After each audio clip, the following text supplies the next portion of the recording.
Hello. So today I'm going to talk to you guys about God's calling. Believe it or not, this is actually a topic that I have I should know by heart.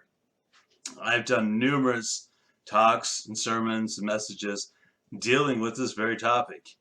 So you would think that I would be, man, I got this. I can whip this video out in no time. However, every time that I talk about God's calling, I find something different. The first time I did this, I talked about Moses in the burning bush. The next time I talked about Jonah and, being swallowed up by the whale because he ran away from God's calling and the nervousness and other stories.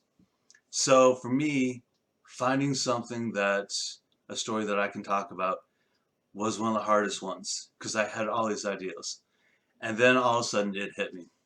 So today's story is actually dealing with something that I would never suspect in something else. So, little background is my parents, they're both priests. My father's current pastor of a church called Brush Creek.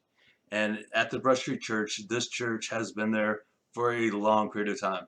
It is one of the oldest churches in the community of Christ. And so I was helping my father and I was helping things because I'm a history buff.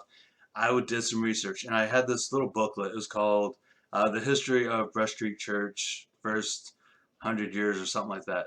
And so I looked at this book and I'm like, oh my gosh. And I'm reading it. I'm reading about the history, the first pastor, the first this, the first baptism.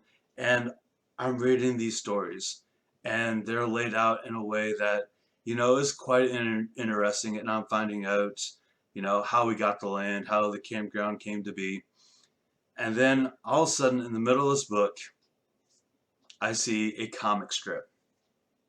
Now, my experience with the church when I came in, after college was, I never thought that there was anyone in there who was an artist, let alone in the middle of this book, there'd be a comic strip.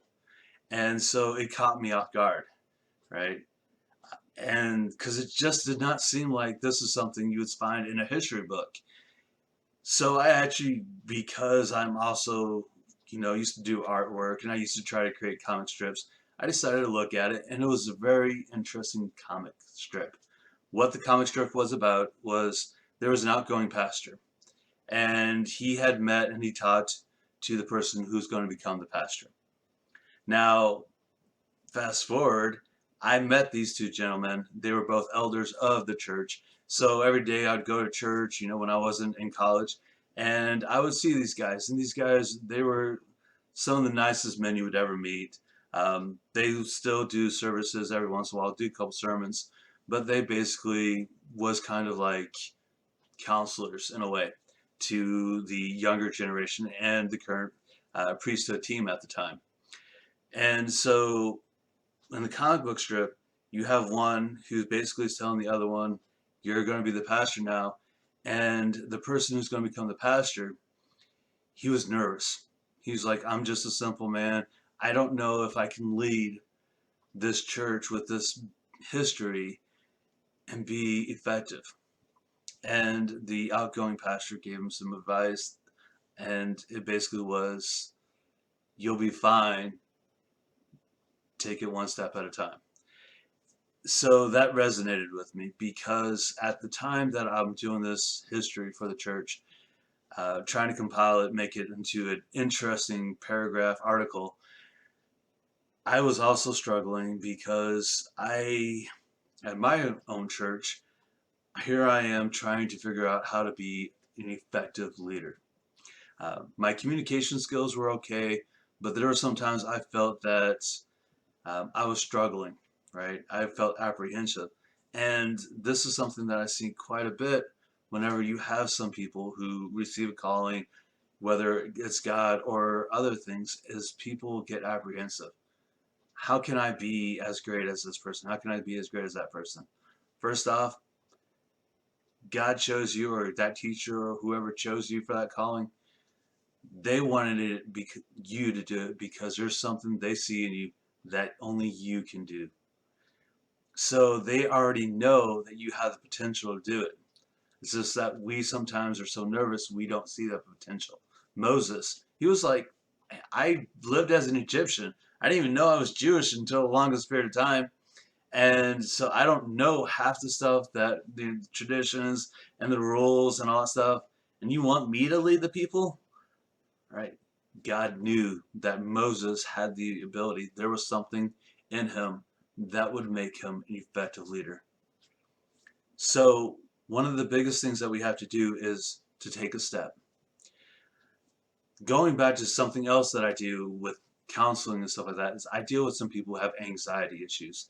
I suffer them myself, and one of the first things that I do is to have that person control their breathing. Once you control your breathing, everything else falls into place. As you slow down your breathing, your heart starts to slow down. You're not having the blood rush into your brain, and calmness starts to happen. And when things are calm, you start to see things more clear. Same thing with callings. God will call you. He knows that you have that ability. He knows that you're going to do great. He sees that potential in you. First thing we got to do is we got to take that step. Accept that calling.